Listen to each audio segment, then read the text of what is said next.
20e défi sur 20, le dernier challenge, le big boss de la fin, avec 5 étoiles de difficulté. Selon les participants, certains vont se creuser les méninges pendant 15 minutes sans y parvenir, et d'autres vont voir le truc, l'astuce, en moins de 10 secondes.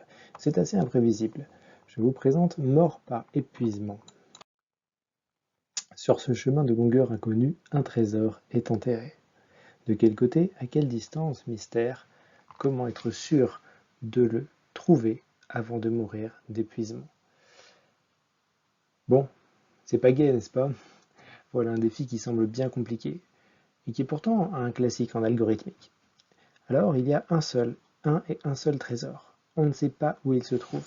On sait qu'il n'est pas sur la case initiale où on est, mais il peut être partout ailleurs. Il peut être là, là, là, à 10 cases par là, ou à 999 cases par là-bas.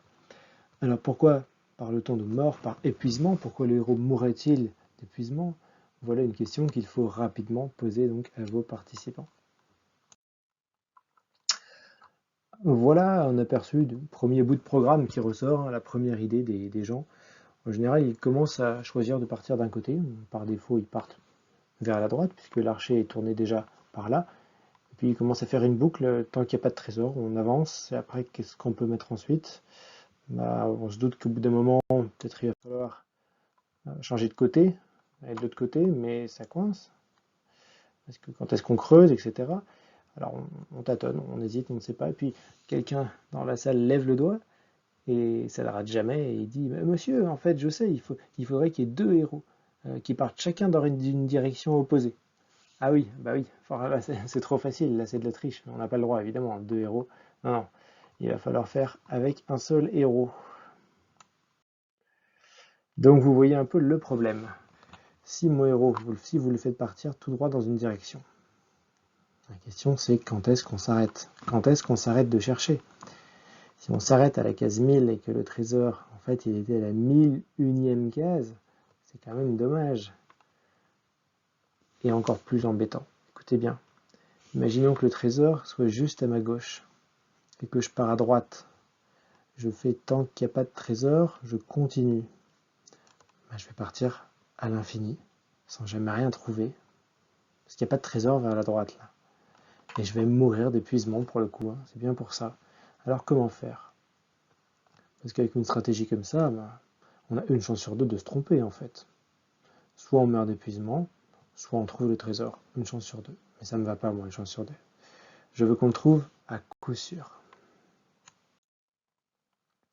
Donc après réflexion, on n'a pas le choix. Il faut regarder des deux côtés. Mais jusqu'où? Là, l'idée qui arrive en général, c'est d'aller un petit peu à droite, puis d'aller voir un peu de l'autre côté, pour voir s'il ne serait pas tout près de l'autre côté, puis de changer de côté, de retourner voir un peu plus loin. Alors ça va faire pas mal d'allers-retours, hein.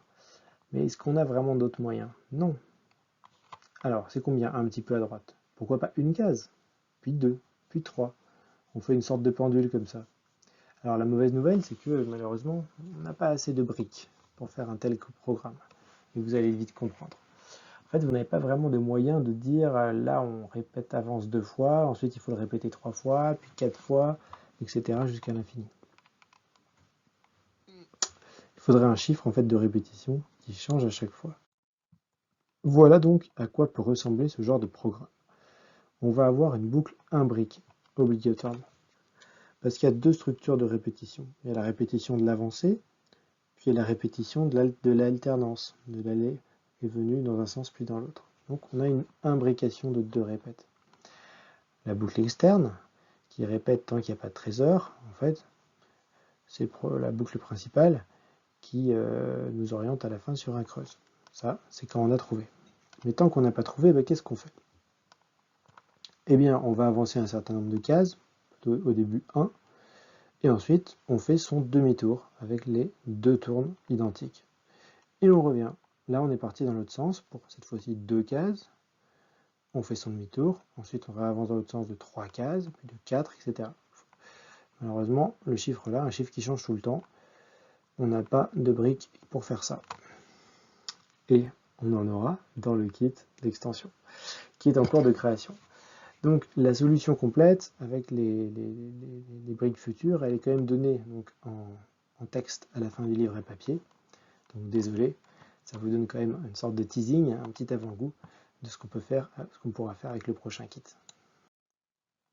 Voilà, donc en tout cas bravo à ceux qui ont trouvé la logique de résolution de l'énigme. Ça veut dire qu'ils ont bien réussi à se familiariser avec les algorithmes, hein, donc c'est chouette. Sinon, donc, du coup, c'est le 20e défi, c'est la fin de ces tutoriels. J'espère que cela vous aidera à animer vos sessions.